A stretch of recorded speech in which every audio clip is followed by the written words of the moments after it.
ekan, uyda to'y boshlab qo'yib, yotoqxonasi uchun qanaqa mebel yasatishni o'ylaydigan mijozlarimiz uchun bitta variant tavsiya qilamiz. Bu mebelimiz yotoqxona mebeli, shkaflari 6 qanotli, tepalari dapatarga holatda yasalgan. Bu shkafimizni ruchkalarini o'ziga xos qilib, chiroyli qilib temir ruchkalar, uzun ruchkalardan qo'yib berganmiz.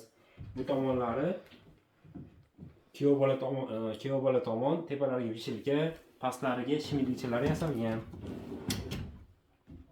Bu tomonni o'rta qismi esa polka, общий kiyimlarni taklash uchun joylangan. Bu tomonni kelinda kiyimlar uchun uzun vishilka qo'yilgan bu tomon.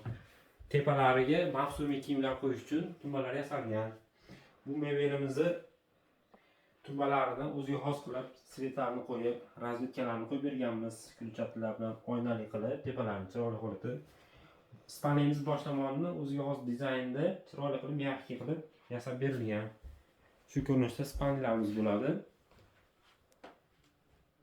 Xo'p, termosiga kelsak, termolarimiz o'rtada bitta tortmali, ikki chekkada polkali eshiklari bo'ladi, taburetkalari o'zini oynali bo'ladi shu holatda. Sizga shu variantimiz ma'qul kelsa, Shahrixon mebelga murojaat qilaverasizlar.